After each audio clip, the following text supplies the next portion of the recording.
Ok, já estamos ao vivo. Ótimo.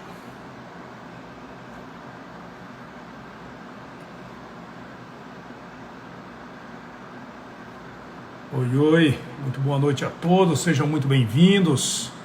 Olá, Brasil Cássio, Vinho.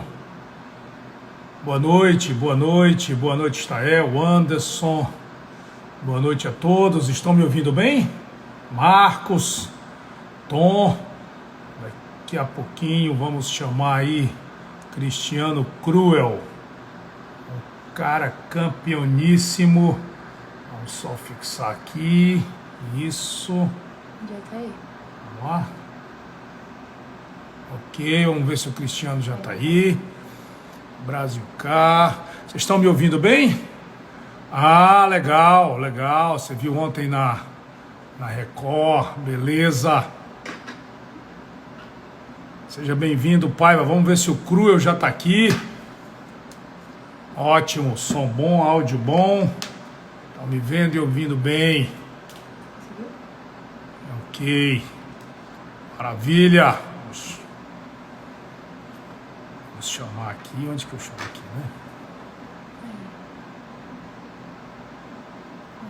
Vamos convidar.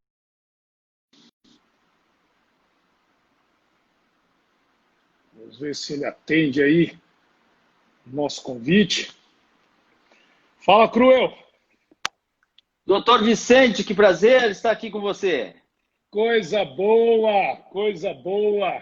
Que bom bater um papo contigo, Cristiano. Pô, que bom mesmo. É um prazer para mim, Vicente. Me sinto honrado e aqui entusiasmado com as trocas de ideias. Cara, papo com você é fácil, até porque vamos falar de inovação, vamos falar de gestão, coisa que você é professor.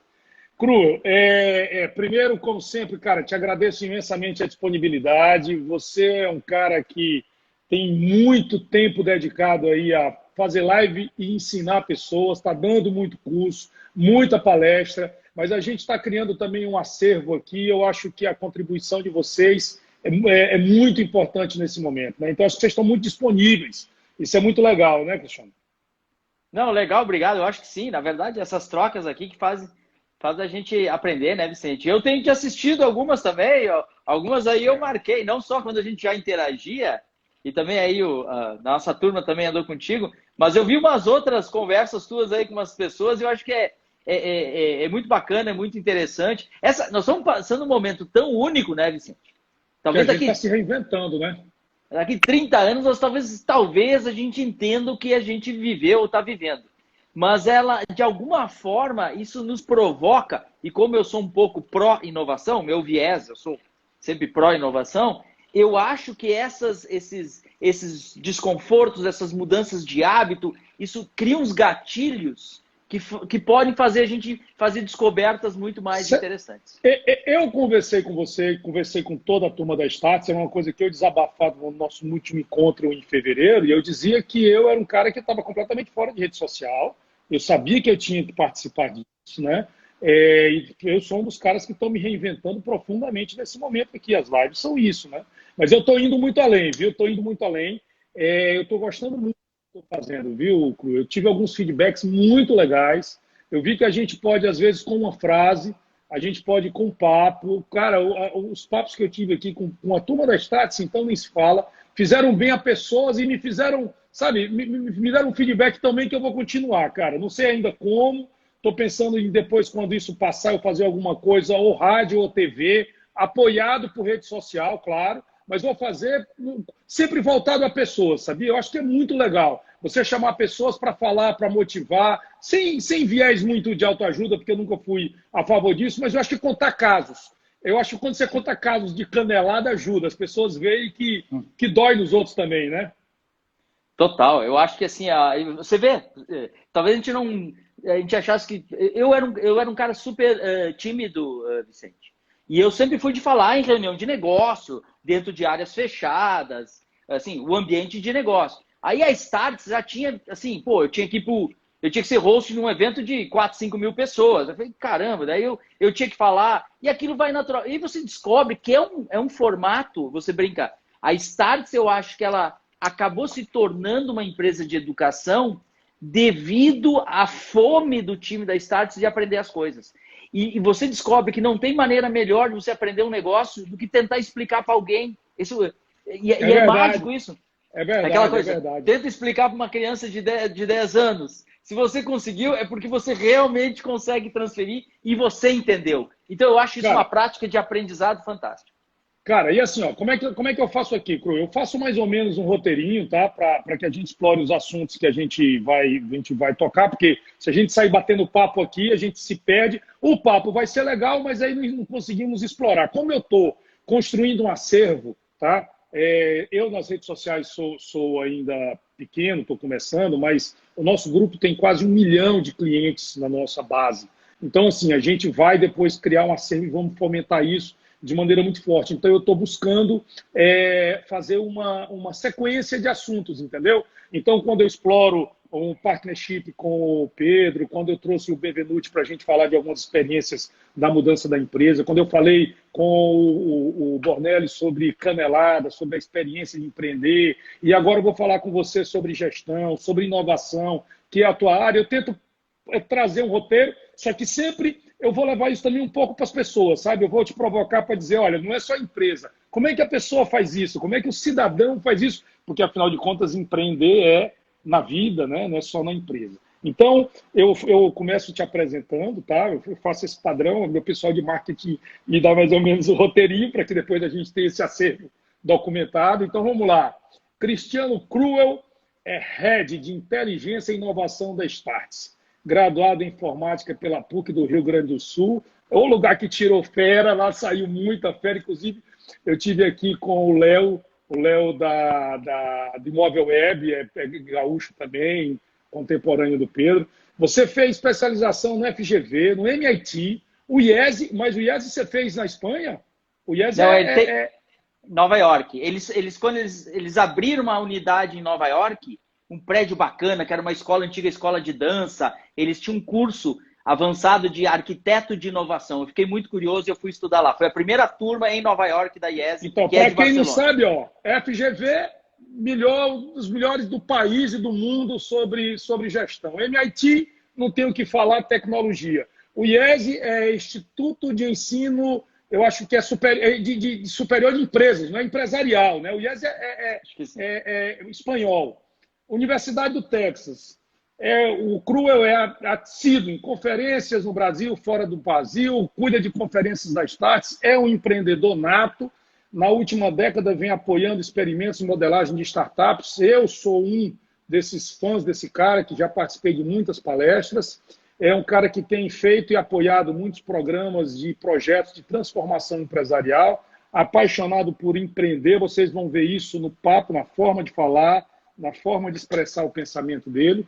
E ele encontrou na Startse o ambiente ideal e também isso fica muito visível para continuar na sua jornada de long life learning, que é uma vida inteira de aprendizado. Não é isso, Cruel? Cruel, eu queria que você começasse falando um pouco da tua história, se apresentando.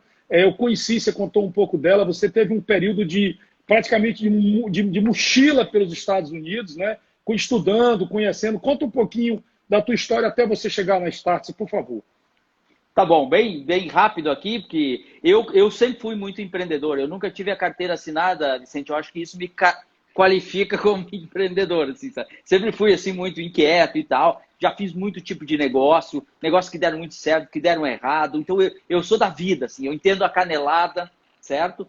E a último período, assim, em 2016, 15 para 16, eu tive um momento de... Aos 47 anos eu pensei, caramba, eu preciso rebootar, Ctrl Alt Del. Eu preciso aprender. Esse mundo lá fora, eu sempre fui muito pro Vale do Silício. Eu fui a primeira vez lá, eu tinha 18 anos, então eu acompanhei o Vale do Silício, assim, muito. Assim, chegava em 5, 7 vezes por ano.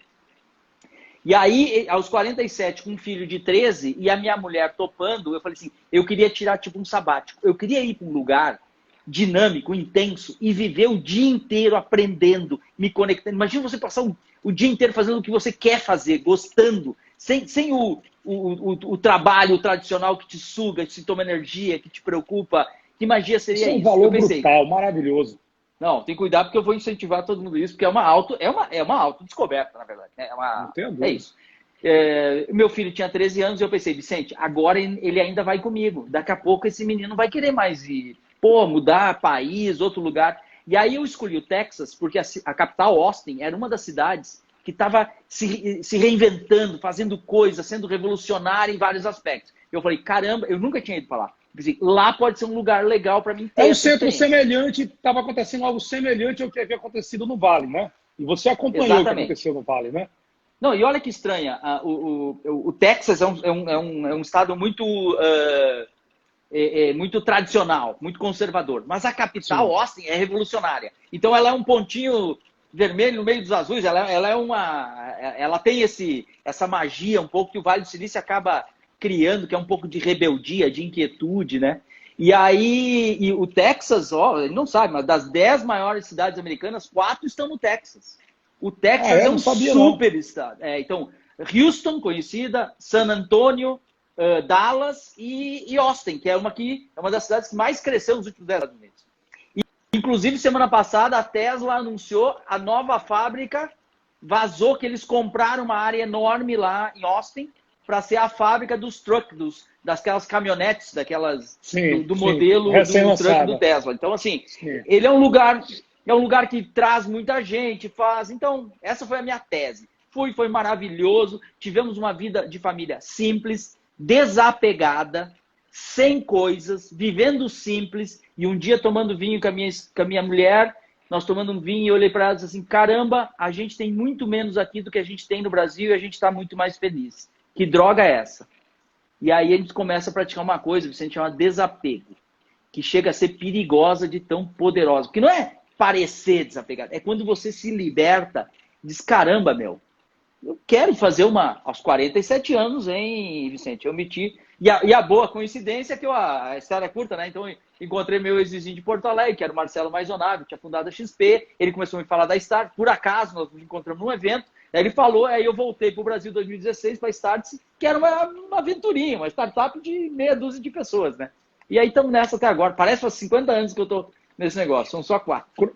Cru, só um parêntese aí sobre o que você falou, essa questão do desapego. Eu estava essa semana conversando, no domingo, conversando com meus filhos, e falando o seguinte, que uma das mensagens do filósofo Sêneca era que ao não se apegar profundamente a nada, ele era inatingível, né? Ele pregava que ao se permitir perder tudo, ele era inatingível. E isso permitia que ele tivesse tudo, né? Quer dizer, a prática do desapego é uma elevação muito grande, né? Te permite arriscar. Que mal você pode me fazer? Me tirando o quê? Né? Quer dizer, é muito profundo, não dá para uma live, mas vale a pena a provocação, né? Cara, Pô, e eu aí. nem, eu nem, Ah, eu nem fala. sabia que Sêneca tinha falado. Agora eu vou até anotar aqui para depois de pesquisar, porque Vai, foi uma descoberta ao acaso, Vicente, isso. Por isso que eu digo assim, vai. quando ela acontece ao natural, e não é um ato de rebeldia fria, você é rebelde, eu quero desapegar. Não, ela vai acontecendo ao natural, assim. Então, é por isso que eu achei que foi muito impactante na nossa família. A maneira como a gente viveu, sei lá, é diferente. Foi uma experiência muito incrível para Cara, nós. aí você vem ao Brasil em 2016 para começar na Startse e, de repente, o Cruel se torna o cara responsável por falar de inovação, de pensar tecnologia. Todos vocês, eu falei isso para o Pedro, vocês jogam nas 11 posições, jogam no gol, em todo lugar. Os caras vão lá falar de construção, vão falar de tecnologia em escritório, de advocacia, vocês falam em tudo, mas assim, o Cru é o cara que vem e traz a inovação, que vai meio que hackear o mundo, trazer e codificar para trazer isso para uma língua comum. Como é que você assume isso? Como é que foi esse papel? Porque tinha que ter uma espécie de habilidade para isso, né? E você não estava dando aula, você não estava palestrando. Como é que foi essa construção? E eu volto a dizer, isso é importante para as pessoas irem se descobrindo. Eu gosto sempre de trazer as experiências para que a gente vá se descobrindo junto com as pessoas, entendeu, Cru? Então, o gatilho é o seguinte: quando eu voltei para o Brasil, eu trabalhava antes muito, muito independente, com consultorias muito nichadas, e eu fiz grandes programas de transformação e inovação para grandes empresas brasileiras. O Pão de Açúcar, Porto Seguro, Se eu listar aí todas as empresas, e todas as grandes empresas do Brasil, eu trabalhei como agente de transformação, negócio e tudo mais. Mas eu externo? Externo. Agente externo.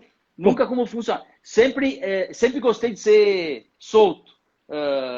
Eu sempre trabalhei para as empresas. Nunca fui funcionário dessas empresas desse tipo, né? E uma das coisas que aconteceu, e eu tinha uma empresa de consultoria, uma época, uma boutique, e que uma empresa grande veio e comprou, Vicente. Quando eles compraram, foi legal o negócio, mas aí teve uma dúvida. Eu tinha uma cláusula ali que eles podiam me tirar, e aí eu ia ter quarentena, eu tinha um não compete, e aquilo me tirou da zona de conforto. Então eu falei assim, pô, mas se eu não puder fazer mais do que eu sei fazer, o que eu vou fazer? E eu me lembro que numa das viagens para Califórnia, era uma segunda-feira, eu não tinha o que fazer, e eu saí visitando, eu vi um evento lá de rede social. Vicente, isso é antes de Facebook no Brasil, tá? E eu vi lá um evento de rede social. Fui lá, um evento meio ruinzinho, o evento, assim.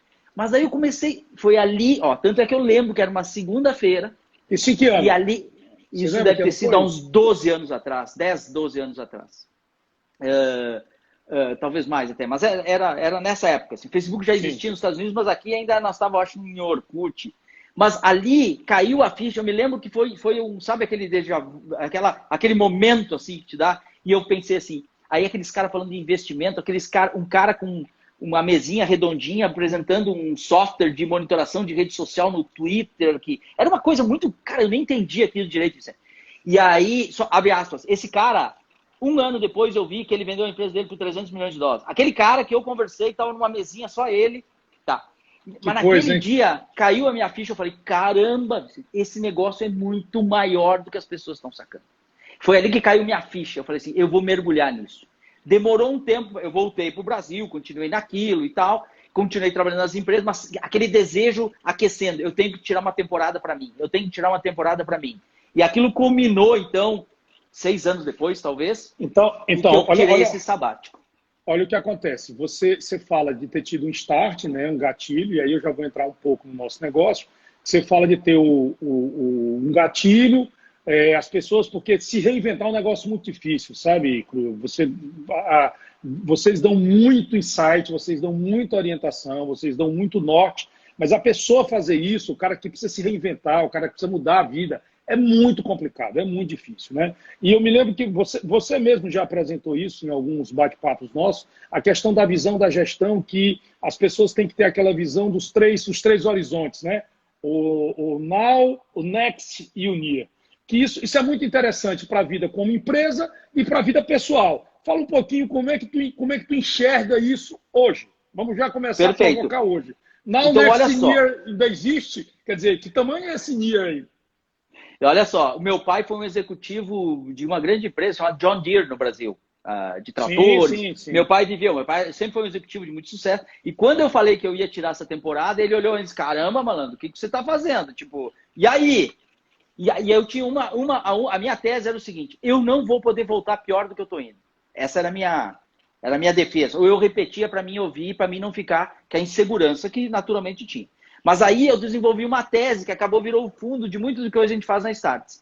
Todo executivo, todo profissional nos dias de hoje tem 3 coisas que a gente tem que saber cada vez mais, aprender mais rápido e mais intensamente. Nós sim precisamos entender mais de tecnologia, sem precisar ser nerd máximo, mas você precisa entender daquilo, assim, certo? Podemos falar mais sobre isso. A gente tem que entender melhor os movimentos de mercado, a mudança de comportamento de consumo, o novo jeito de competir, o novo jeito de fazer dinheiro, business model, que é o apelido, certo? É os jeitos de arquitetar negócio. E o terceiro, como é que eu vou gerir não só a minha empresa, mas a minha carreira, a minha família, para quem tem filhos em casa, assim, e meu investimento, como é que eu vou gerir isso num mundo que dá viés, que acelera e transforma, e tem mais incerteza. A cada dia que passa, aumenta a incerteza.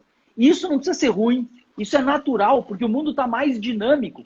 Antes, eu como empresário, eu como gestor, eu tinha que trabalhar com 30 variáveis. Então, 30 vezes 30, 900 opções.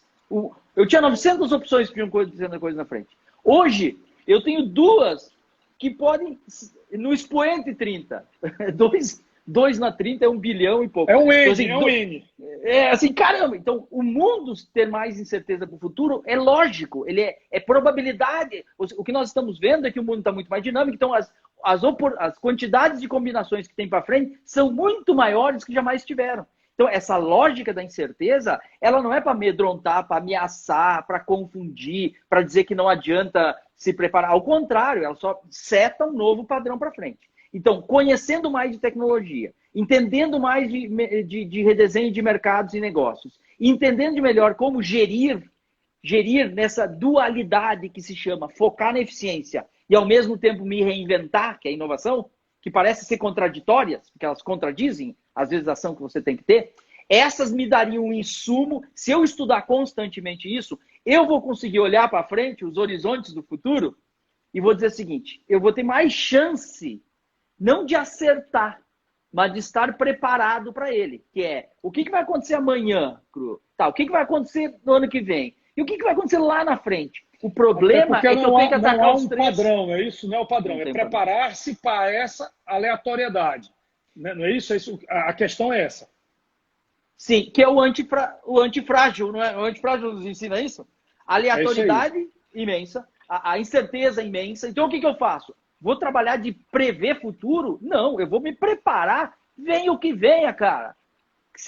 Com essa capacidade, isso não é nem inocência, isso não é nem eu não entender das coisas, não é ficar à mercê, pelo contrário, né? É aumentar os meus, em inglês chamam dos capabilities, né? Eu tenho que aumentar minhas capacidades, porque, caramba, vai para cá, vai para lá, se vai para lá, vai para lá, e eu tô no jogo, porque eu fazer uma aposta única tá muito... Eu acho isso, Vicente, aí eu posso abrir uma tese, que é a opinião, mas eu acho que nós fomos desenhando empresas, negócios e carreiras para ser bom demais numa coisa. Por que a gente tinha que ser bom numa coisa? Desde sempre. Fomos educados para isso. Isso aí, porque senão tu é pato. Pato voa, nada e corre e não faz nada direito, né? Meu pai discorda. Meu pai diz, não, o pato cruza o continente, meu. Pato nada que nem um louco. Ele corre desengonçado, mas tu já fugiu de um pato, ele vai te pegar. Assim, então, eu acho que o que exigiu é que aquele foco que a gente sempre teve que ter nas coisas, então, o foco, ele acabou se traduzindo como ser bom numa coisa só. E isso, para mim, é all-in de poker. Isso é muito arriscado quando a incerteza é muito grande. Então, quando a incerteza é muito grande, talvez faça sentido eu pensar minha vida como um portfólio e não como um tiro único. Perfeito. Então, eu acho que agora tá perfeito. Agora vamos continuar nessa mesma linha aí, trazendo para as pessoas. O Cruel que se reinventou, o Cruel que se provocou, que encontrou um gatilho, traz toda essa bagagem já de tantos anos de um cara que fez, certo? E que ele conteste a tese, que não é nem tese, é que vê como em conteste a constatação que ele traz para a gente. Eu também concordo em gênero, número e grau, mas eu preciso provocar o Cruel aqui, porque afinal de contas é o cara que a gente quer ouvir e dizer a opinião dele. Ô Cruel, mas se tudo isso é verdade, eu preciso melhorar, eu preciso me preparar, eu preciso me reinventar, eu preciso romper com esse status quo interno meu, eu preciso quebrar essa minha cultura que foi passada por pai e mãe. Como é que eu faço isso, cara? Isso é praticamente como é que a Startse me ajuda como? Porque é fato que ela prepara tudo isso. Mas entende? A Startse que eu digo no sentido não só de empresa to learn, entendeu? Para aprender, eu falo um pouco mais. Qual é o conselho que o Cruel dá? Esquece o book. Qual o conselho que o Cruel dá para a pessoa viver isso? Porque eu acho que o que as pessoas precisam nesse momento é entender que isso é difícil, né, Cruel? Não é fácil. Não tem um manual, não tem como seguir isso, né? Eu acho que aí está talvez a grande coisa que todos nós temos que buscar. Eu descobri esse termo chamado, vocês já estou chamado eutagogia. Pedagogia é o ensino típico das crianças. Tem um professor, um mestre, a pedagogia. Depois, um cientista criou o termo andragogia, que seria não ensinar criança, ensinar adultos. E aí já tinha uma conotação. Ensinar um adulto, olha que interessante isso. A primeira dificuldade para ensinar um adulto é que o adulto, primeiro, ele se fecha assim, por que eu preciso aprender essa coisa aí, cara? Ele já... Então, primeira coisa, tu tem que quebrar o tupete do cara que, tipo assim... E ele diz, caramba, preciso aprender esse negócio. Então, a primeira coisa é que a vida vai nos ensinando a ficar mais duros e descrentes. Então, a gente não compra qualquer conversinha mole, passaram tentando enganar a gente. Então, a gente é cético e a gente se torna meio... Então, a andragogia é um jeito que conversa muito com a educação adulta, que é o que a Startse... Por isso que a Startse diz muito provocar, provocar. Não é porque quer ser provocar para ser rebeldezinho de novo. É porque a provocação é um componente importante. Se vocês têm times e trabalham, se provoquem e provoquem os times. Porque esse bom desconforto, ele é o gatilho da curiosidade e da vontade de aprender o que eu não sei, certo? E o terceiro termo que os cientistas criaram é eutagogia, com H. Eutagogia, Vicente, para mim é o auge. É o aprender a aprender, é o autodidatismo. É aquela coisa que a gente olha para frente, todos nós aqui, e a gente se desafiar a aprender sempre, e como um ato de curiosidade, como um ato normal, sim, é um prazer demais, Vicente. Então, o que todos nós temos que incorporar é esse desejo maluco de saber das coisas. Aprender ela com uma inocência de aprendiz, porque quanto mais você aprende, mais você descobre que você é um tolo desse mundo, né? Então, eu acho que no âmago que eu tento alimentar para dentro é o seguinte: caramba, se eu ficar sempre curioso, sempre querendo aprender, e outra, isso é barato demais, isso não custa nada. Aprender as coisas hoje, nós estamos vivendo, nós somos a geração mais abençoada que tem nesse aspecto, porque nós podemos aprender o que a gente quiser, certo? E tem uma maneira de aprender forte, aprender muito forte, que é experimentando. Você tem um negócio que eu te vi falando uma vez, agora não me lembro se foi em alguma live ou algum webinar, mas eu te vi falando um negócio interessante uma vez, que eram as experiências dos grandes executivos, que hoje a gente consegue meio que hackear do bem e pegar o comportamento desses caras, e você falava da simplificação, né, que esses caras impõem aos negócios dele, e aquilo que parecia que é colossal, o Musk fazer o que fez, ele fala com a simplicidade única, né, o próprio Bezos, e você dizia o seguinte: cara, é possível pegar o que esses caras constroem e trazer para a vida da gente no dia a dia, no teu trabalho, no teu emprego, na tua pequena empresa, né? Então, assim, isso é um pouco de um novo meio de aprender, porque antigamente você precisava ter acesso a um livro, aquele livro geralmente era uma biografia, não era traduzida, não era simples. Hoje, com frases, você define a vida de pessoas, né?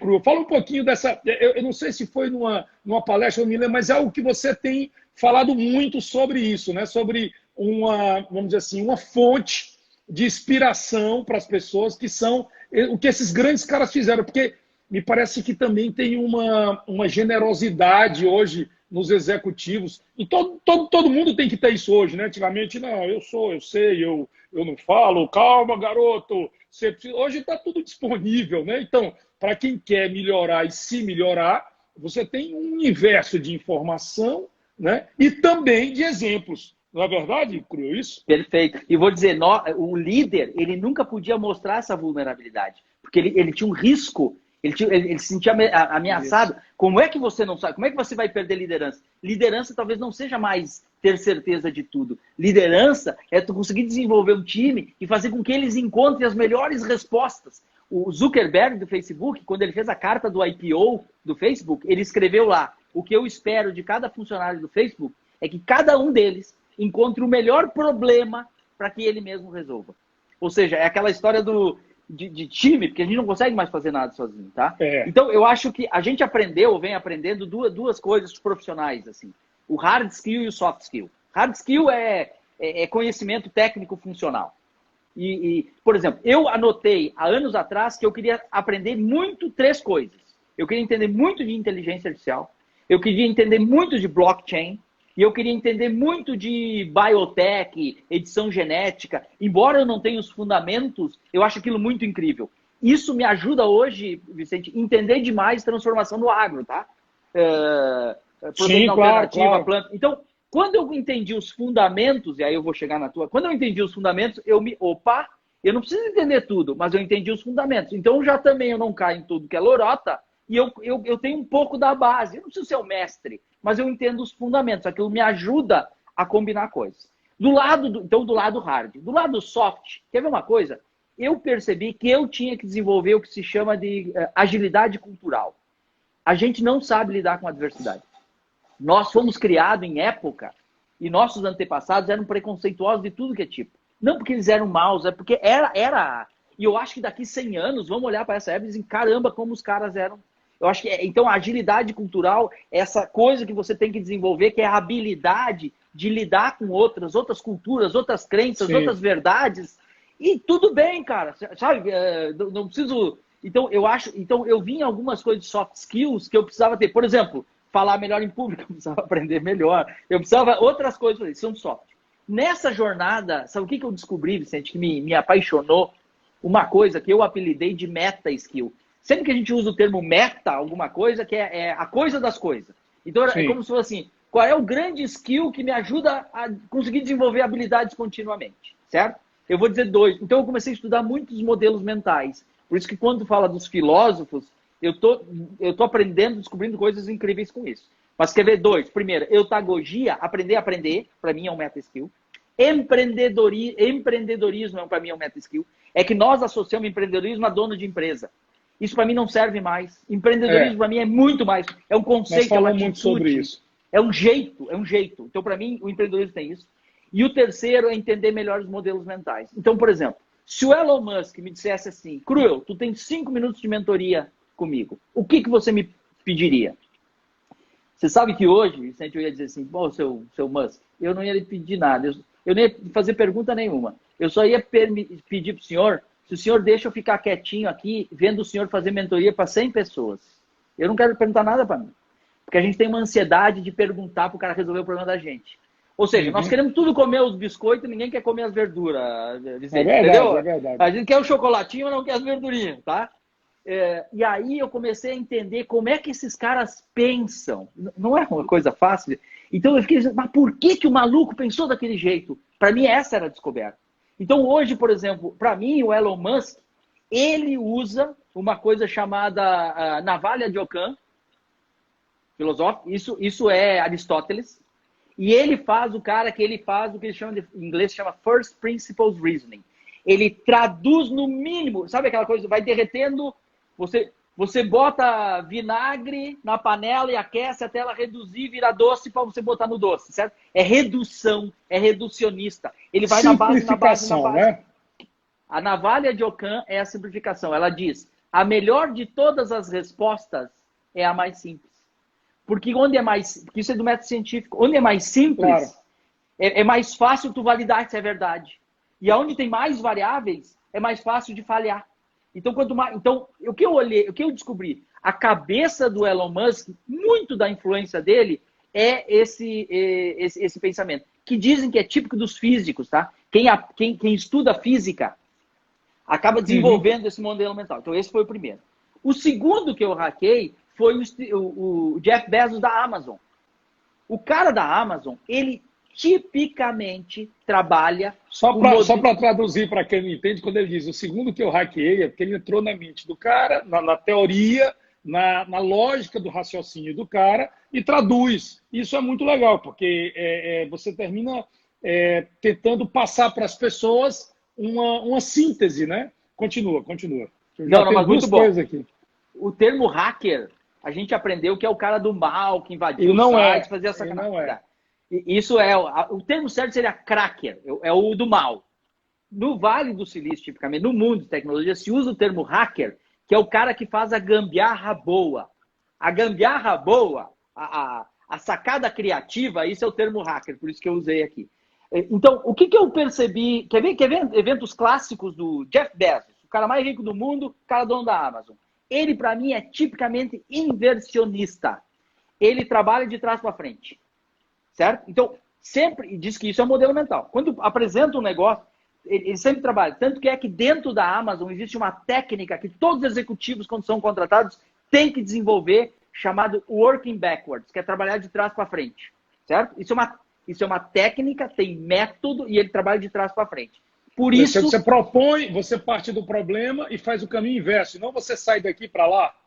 Perfeito. Exemplo, dentro da Amazon, o cara vem e diz assim, Vicente, tô a fim de nós fazer um projeto aí, fazer uma Alexa, e ela vai assim, vamos dizer que o cara falou assim, vai, daqui 10 anos, então o cara tem que escrever uma carta para a diretoria, olha só, o cara tem que escrever uma carta, e a carta começa assim, daqui a 10, é como se o cara tivesse 10 anos na frente, escrevendo assim. Hoje, 2030. Hoje, Alexa está em todos os lares do mundo. Quando nós começamos esse projeto 10 anos atrás, ninguém acreditava. Mas daí nós fizemos isso. O que ele força é o pensamento para Isso é trás. maravilhoso, isso é maravilhoso. Parece inocente, Vicente, mas é poderoso. Por isso que a Demais. missão da Amazon, qual é? A missão da Amazon, estampada, está escrito assim. Ser a maior empresa, ser a empresa do mundo mais obcecada por clientes. Qual é a melhor maneira de fazer working backwards? Parte do cliente. Parte do cliente vem vindo e não parte daqui para lá. Os médicos conhecem isso como iatrogenics. Falando de cliente, cada dia que passa, o cliente passa a ser a coisa mais importante nas empresas. Já era, sempre foi, mas hoje ele é o controlador, né? Hoje quem tem o cliente do lado tem tudo, né? Essa parece que é uma situação, vamos dizer assim, é a coisa mais importante hoje do mundo sobre todos os negócios. Não é isso? Quer dizer, não há nenhuma indústria humana, nenhum ramo da atividade humana que não se preocupe com o cliente, seja através da inteligência artificial, seja através dos serviços de acompanhamento, né, desse cliente como um todo, seja do simples atendimento. E o Bezos foi um dos precursores disso, né, quando ele começa a entender essa vontade do cliente. E você puxou esse assunto, eu vou te contar uma coisa. Hoje eu tive uma das melhores notícias do ano, não sei se a Adriana com o time dela está aí, mas hoje o Reclame Aqui divulgou o resultado, o ranking do primeiro semestre de 2020 até o dia 30 de junho. E a VIP Leilões, a nossa empresa, foi para o grau de ótimo na reputação dos clientes. Atingimos o melhor índice da nosso segmento no país. Então, assim, foi um trabalho de mais de 1 ano e meio, obcecado pelo cliente. Foi, assim, uma luta, sabe, diária, porque você sabe, quanto maior, mais clientes, mais exposto você está, mais difícil é. Então, hoje foi, assim, um dia de muita comemoração. Amanhã a gente vai fazer uma reunião grande, algo inédito no nosso setor. Que eu vou falar um pouco, não ia falar agora disso, mas algo inédito no nosso setor. Nós estamos, assim, com muita alegria, porque esse aqui é o caminho, é falar de clientes. Mas vamos voltar lá para o Bezos. Vamos voltar para o Bezos. Deixa eu te fazer uma pergunta. Esse modelo, esse pensamento que você colocou aí, me leva a fazer uma pergunta para você, que nem está no script, mas eu acho que é muito, muito relevante, é o seguinte. Dá para ensinar, dá para ativar o gatilho mental, dá para provocar todo mundo ser tubarão? Ou você não precisa ser tubarão, você precisa ser um bom peixe, ou você precisa ser... Eu costumo dizer que não importa se você é jabuti ou águia, seja um bom jabuti, seja uma boa águia. Eu acho que esse é o bom caminho, né? Eu acho que sim, eu acho que tudo isso conecta. Eu acho que cada vez mais a gente entende que nós vivemos numa... A gente desenhava empresas que era muito assim, um monobloco, a gente era o centro das coisas, certo? Cada vez mais eu entendo que a gente tem que se entender o mercado. Nós somos um pontinho numa grande rede. Isso é a visão de ecossistema, certo? Então, é uma grande rede. E eu acho que a ideia do tubarão, eu acho que existe uma ideia de ser grande, que até isso mudou, né? O que é ser grande? É isso aí. Certo? Quais são os critérios, atributos que definem grande? Porque isso alterou, né? Então, o cara isso é referencial, né? Isso é referencial. Perfeito. E por isso que tem um livro incrível, Vicente, chamado O Fim do Poder, de Moisés Naim, em que ele questiona, ele chama o Fim do Poder, porque ele narra justamente isso, que os conceitos do que era ser poderoso foram derretendo. Por isso que ele diz, o poder está decadente.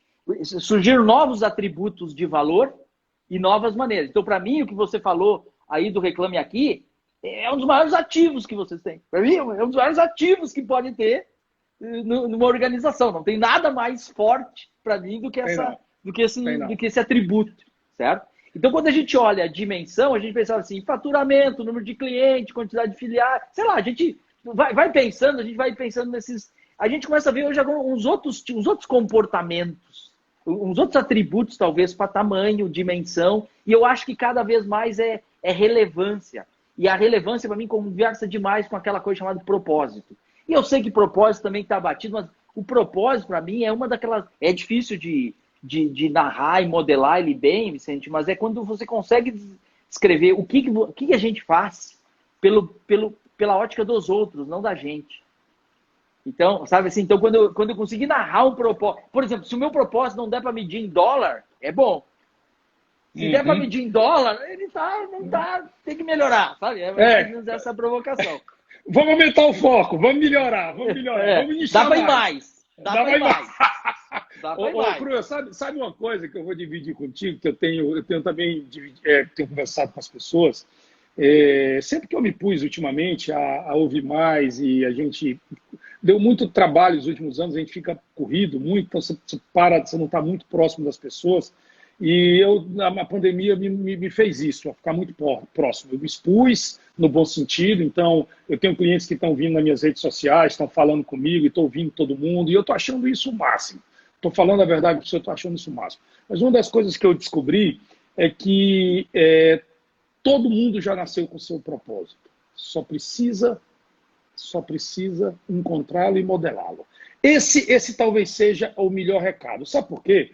Porque o empreendedor, seja ele na sua carreira pessoal, como concurseiro, seja ele como médico, seja como empreendedor de uma startup ou de uma construtora, não importa. Ele só precisa olhar para si. É um pouco daquilo que você falou aí, mas eu tô só dizendo o seguinte, defina, você não tem que olhar para fora para o seu propósito, ele está em você. Por exemplo, cara, eu sou isso porque eu sou isso. Eu acho que eu comentei isso quando a gente estava lá. Cara, eu faço o que eu faço porque eu sou assim. É a minha natureza. Então, eu vou fazer isso, ia fazer isso em qualquer ramo. Estou em leilão porque foi o caminho que eu encontrei, me apaixonei. E é igual ter casado com a minha esposa. Estamos juntos há 30 anos. Então, ponto. Eu acho que não é legal assim. O propósito está aí dentro, amigo. Encontra ele. É para tocar violão. O cara toca porque toca, a música tá ali. Se eu fosse músico, eu acho que eu falei isso lá pra gente na nossa reunião. Eu disse, cara, se eu fosse músico, eu tava tocando. Não é assim um pouco? Não, agora que me fez pensar muito. A tua narrativa é mais forte ainda. Porque eu acho que é isso, é realização mesmo. Isso não é papo mole de autoajuda. Isso, no final das contas, nós todos sofremos. Assim, a nossa geração está vivendo o mal da ansiedade, a doença que a gente está vivendo. Você sabe que o número de mortes nos Estados Unidos por opioides, que é remédio para ansiedade, tudo é brutal. Então, o que é isso? Também o cara esvaziou, o cara perdeu aquilo. Ele deixou de ser a busca do... Caramba, eu acho que é isso mesmo. E como levar essa narrativa com um papo sério, reto, de gente adulta, responsável, sem parecer que é onda de autoajuda. Isso é a coisa mais séria que a gente devia estar falando. É a coisa mais séria. É isso que eu tenho feito quando chamo as pessoas aqui. Eu trago todos os temas, mas termino sempre indo para o mesmo lugar. Cara, como é que as pessoas buscam melhorar as suas vidas? Porque no final das contas, Crua, quando eu digo para as pessoas, você sabia, cara, que eu tive dificuldade no começo da minha vida, igual eu tenho hoje, só que elas mudaram o nível, mas eu tive dificuldade para pagar a conta de luz da minha casa. Quando o Bornelli falou, putz, sabe, minha vida mudou, quando eu cheguei em casa estava cortada a luz, eu falei, Bornelli, eu tive do mesmo jeito, um monte de gente falou, sério, Vicente? Eu falei, cara, eu lutei para ganhar dinheiro, para pagar a conta, a comida na semana que vem, porque eu não tinha mais para fazer o supermercado, as pessoas ficam... Isso motiva pessoas, e aí você vem com verdade, e eu acho que bem quando ela tem uma história para contar. Então eu gosto de ouvir histórias, eu acho que ouvir histórias é legal. Total, eu acho que sim, porque aí você cria uma das coisas poderosas para ter isso, que é a empatia. Empatia é se colocar no lugar, ver por que o outro por que ele faz, o que ele pensa, o que ele ajuda. Quando o Júnior me contou a primeira vez essa história, eu arrepiei, viu, Vicente? Eu arrepiei, assim, caramba, Júnior, assim, eu fiz a empatia com ele. Possivelmente, eu entendi o Júnior depois daquilo de uma maneira muito como melhor. Eu nunca tinha entendido antes. Cruel, entendeu? Então, para mim... Eu tenho todos temos histórias de dificuldade, né? E eu falei isso pro Bornelli, vou falar para você. Eu tenho muitas, assim, muitas. Eu sempre tive uma certa facilidade para contar essas histórias. Eu prometi para meus filhos que eu vou escrever um livro para mim e vou dar para algumas pessoas ler. Eu sei que você é um apaixonado por histórias. Quando eu concluir, eu vou te dar para ler. Não vou publicar, vou dar para muito pouca gente, mas eu vou contar porque eu acho que toda vez que você conta uma história falando de luta e de dor e de superação, e de risos e tal, ajuda, melhora a vida. Mas, tá vendo? A gente vai falando daqui a pouco. Eu não vou deixar você sair daqui sem te fazer uma pergunta. Cara, olha, para quem não conhece o Cru, esse cara, ele segura uma live de 2, 3, 4 horas sozinho. Eu vi uma vez ele abre uma live lá no site no Instagram da Start e fala: olha, entra aí todo mundo, quem quiser perguntar, pergunta agora, conta teu negócio, fala a tua dificuldade, que eu te digo. E é verdade, você é fera, você pensa o mundo e consegue traduzir, no bom sentido do hackear para o dia a dia. E aí, eu não podia deixar de falar de leilão com você. A gente sempre, eu dividi isso quando te encontro, quando encontro a turma, estou dizendo, putz, eu preciso democratizar a minha atividade no Brasil. E eu já dei um passo muito grande alguns anos atrás, quando entendi que eu não vendo carros, eu não vendo imóveis, eu desenvolvo uma atividade. É um modelo de comercialização. Então, se não está vendendo carro, eu vendo direito a usar carro. Eu posso vender um final de semana no hotel, eu posso vender uma passagem de avião no último segundo, aquela poltrona está vazia. Então, quanto me pagam por aquela poltrona? É apenas uma modalidade de obter o melhor preço naquele momento. Right now, é o preço no pregão. E é uma atividade. E aí você vende, por exemplo, o aluguel. Eu preciso alugar. Quanto me pagam pelo aluguel? Como eu preciso alugar agora, eu parto, por exemplo, do preço do custo. A partir do preço do custo, quanto me pagam? E aí você faz o mundo todo. Isso nós já entendemos. Mas é a pergunta que eu provoco para o Cruel Cruel, como eu consigo trazer isso para esse mundo de inovação? Como eu consigo trazer para as pessoas que têm, por desconhecimento, obviamente, certo preconceito, certo até, como é que eu posso dizer, curiosidade, tem muita curiosidade, mas não consegue. Como é que você acha que a gente pode trazer essa atividade, que eu acho que tem muito a contribuir com a sociedade brasileira, entendeu? Com o mercado, porque no mundo todo faz isso. O que você acha? O que você me daria como um conselho para que a gente continue fazendo esse trabalho? Não, legal. Eu acho que começa no porquê, então. O porquê é o seguinte, nós precisamos reconhecer os negócios, a gente sempre inovou, né, Vicente? Você sempre inovou. Se não tivesse inovado, já tinha dançado. Ok? Sem dúvida. Então, assim, então já era assim. Acontece que a inovação ela não precisava ter a intensidade e a urgência que ela está se apresentando hoje para a gente. E por quê? Porque ficou muito barato inovar. A verdade é isso. Ficou muito barato inovar. Se você imaginar que inovar é o experimento de algo novo que adicione valor para um outro, assim, e dá nota fiscal, né? Então, se você imaginar isso, isso tem mais barato. É o efeito da tecnologia, é o efeito do espraiamento do conhecimento, use como quiser, mas está barato. Então é um movimento democrático. Democrático. Mais e mais pessoas nesse momento no mundo estão tendo a chance de tentar. Ok? Isso, assim, cada dia tem mais gente. Ok? Segundo, como é muito barato inovar, Vicente, ficou muito caro não inovar. Faz sentido, né? Como o preço ficou muito barato aqui, mais gente pode comprar e testar aquilo. Então, se eu não fizer, eu estou no assumindo um risco brutal, lógico. Perfeito. Então, essa é a primeira lógica que a gente tem que entender. Então, se o cliente já era o rei, o cliente agora é o dono do negócio, porque ele sabe tudo. Então, a lógica da inversão esse é o outro recomendo. Não é só um slogan bacana agora. Cliente é o rei. Não, ele é rei mesmo, meu. Ele é rei porque ele sabe, e porque o outro clica e ele vê e não sei o quê, e ele te deleta e ele segue o outro, e ele, caramba. Então, pensa, se coloca no lugar de consumidor e você vai ver a quantidade de opções que você tem hoje perto do que os seus avós tinham dentro do mesmo desafio aí. Tá. Então, dado isso, que para mim é importante entender o porquê. Agora, quando você vai para o segundo, e você citou ali, a gente se definia muito pelo que a gente fazia, né? Então, eu era uma loja de calçados. Eu era um leilão de carros. Eu era um leilão de carros. Sem querer, a gente estava estreitando. Talvez pelaquela coisa de foca. Explica o que você faz. E aquilo foi levando a gente a um nível de especialização e não sei o quê, que talvez sem querer foi nos colocando foi restringindo. Isso, para mim, eu acho que ele é estrategicamente é um limitador. Estrategicamente é um limitador. Quando você faz dois passos para trás e você faz as perguntinhas do porquê, certo? Você faz as perguntas do porquê, começa a cabeça a abrir diferente. Você, mas vem cá, cara. Eu tô porque o preço das coisas, as coisas não valem. Elas valem agora, valem amanhã, valem depois da manhã, valem para isso, valem para aquilo. Para mim, as coisas valem não porque valem. No momento. Vale porque alguém paga. Porque alguém paga.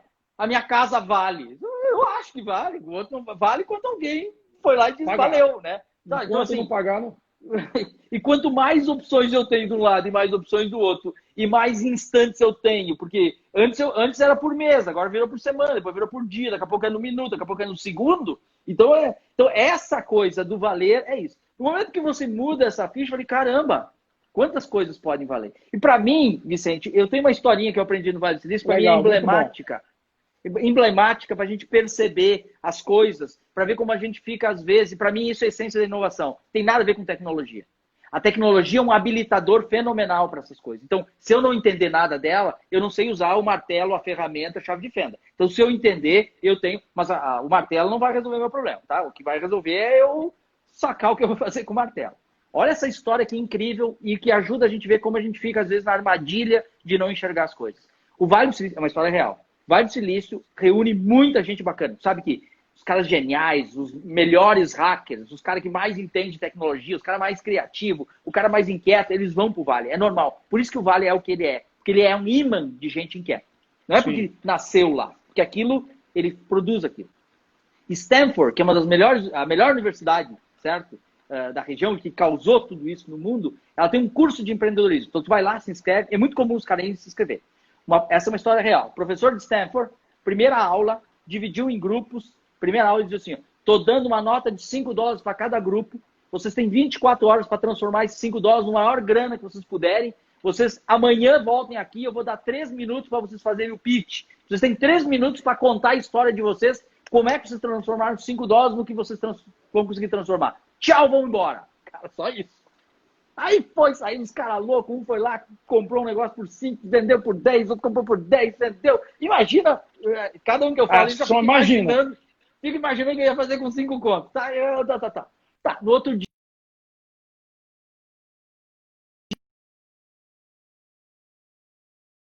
Aí veio um time, Vicente. Veio um time, olha só. O cara subiu no... Tá com... Tô sim. Deu uma falhadinha. Pode continuar. Tá bom. O final da história. Subiu um grupo lá e disse, não, para falar da nossa história, nós estamos chamando aqui o cara tal da empresa tal, uma empresa super conhecida no Vale do Silício. E o cara subiu lá no palco e... Vicente, sabe o que era? No Vale do Silício, uma das coisas mais difíceis para a empresa de tecnologia é contratar cara bom. Então, eles foram na empresa e eles venderam os 3 minutos para uma empresa fazer um negócio de contratação para aqueles melhores caras do mundo que estavam reunidos lá. Que coisa. Ou seja, eles venderam por $618, tá? Diz a lenda que $618. Foi isso que eles venderam. Ou seja, a nota de $5 era uma distração. Quem ficou olhando para a nota de $5, o valor estava nos 3 minutos. E essas historinhas são para fazer... Quantas vezes eu fico morfético olhando uma nota de $5 e eu não enxergo os 3 minutos. Que história bonita. Essa que ela é... Eu acho que ela é estimulante para provocar a gente se desarmar dos preconceitos e ver que existe um mundo de oportunidade lá fora. Tá tudo ali, né? As oportunidades estão aí. Estão o tempo todo com as dificuldades que vêm. Cruel, temos aí só mais 4 minutos da nossa live. Eu queria, antes de te passar a palavra, eu queria fazer aqui uma homenagem à turma que está aí, porque foi muito grande a vitória hoje. Eu não sei se a Adriana está aí conosco. Antes de passar a palavra, eu queria dizer que eu recebi agora uma visita. Olha quem está aqui, ó. Olha quem está aqui, ó. Ah! Vocês estão vendo aí, turma? Quem chegou aqui, ó? A carinha do ótimo, do Reclame Aqui, ó. Isso tem um valor brutal. Veio direto do mundo do mar aberto, do Google, veio direto para cá, para amanhã vai para a reunião lá com a turma toda. Acabou de chegar agora há pouco, veio dar um alô aqui para o Cruel e para a turma toda, tá? Cara, Cruel, muitíssimo obrigado. Você é um cara que motiva, que nos anima e que me ensina muito. Quero só agradecer mais uma vez e queria te dar aí os 3 minutos para você deixar um recado, mas queria mais uma vez, para que fique registrado nesse nosso acervo que a gente está fazendo, o meu respeito pela Startse.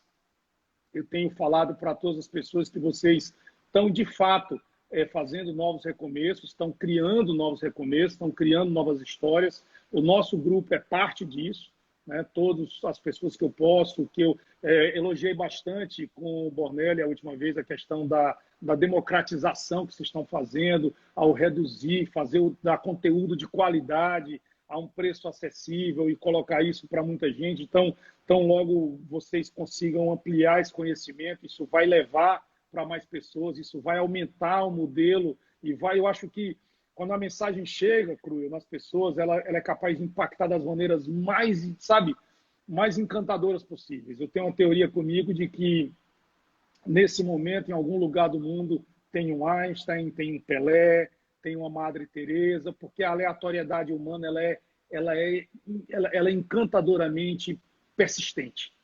Mas, infelizmente, essa genialidade, essa aleatoriedade genética, nem sempre ela está com as condições para florescer, na verdade. Pode estar no interior do Nordeste, no interior do Amazonas, ou numa cidadezinha do sul do Brasil, sem ter condições de florescer, ou na África. Então, cada vez que você leva a mensagem, pode dar chance de florescer. Então, a minha mensagem sempre é essa, cara, a Startse está de parabéns. Sempre que eu puder, eu vou elogiar, vou falar bem, vou transmitir, vou replicar a mensagem de vocês. Muito obrigado. Você tem aí os 3 minutos finais que eu te prometi. Obrigado, Vicente. Parabéns, então, aí pelo reconhecimento. Não é fácil, eu sei, isso não é fácil. É tudo menos fácil. Isso é trabalho, é ousadia também. E eu agradeço muito você estar com a gente. Uma das coisas mais legais, eu acho, do meu trabalho na Startse é a chance que eu tenho de conhecer, conviver e trocar ideia com um monte de gente bacana. E a Startse, ela é um imã de pessoas inquietas, pessoas... Então, é quase como a gente está num lugar favorecido, porque conecta muito fácil, a gente aprende. Puxa, que eu aprendi com você. E eu gravo muitas coisas. Eu me lembro quando a gente teve aquela reunião falando sobre Zeitgeist, que você fez os questionamentos sobre a China. Eu me lembro da nossa última conversa, quando a gente falou sobre... Cara, será que o garageiro agora, aquele startupeiro de garagem, vai ter chance nesse mundo novo? Eu estou estudando muito sobre modelos alternativos, espero um dia a gente poder trocar aqui, né? E eu diria para todos aqui sobre inovar. Para inovar tem que ter uma coisa, assim, o repertório, o conhecimento, quanto maior, melhor. Mas tem que ter uma coisa, tem que ter a coragem de experimentar. Experimenta barato, experimenta curto, experimenta sem fazer dano para ninguém, entendeu? Te expõe um pouco, se não deu certo, pede desculpa, certo? Desde que você não cause dano para ninguém e nem você coloque tudo em risco, por que não? Então, essa ciência experimentar é a maneira de aprender rápido o que nunca ninguém fez. Então, eu acho que a atitude da experimentação é, na essência, a atitude dos grandes inovadores. Show! Cristiano, muitíssimo obrigado. Foi um prazer imenso conversar contigo. Dá um abraço à turma toda e nos encontraremos em breve, tá? Muitíssimo obrigado mais uma vez. Tchau!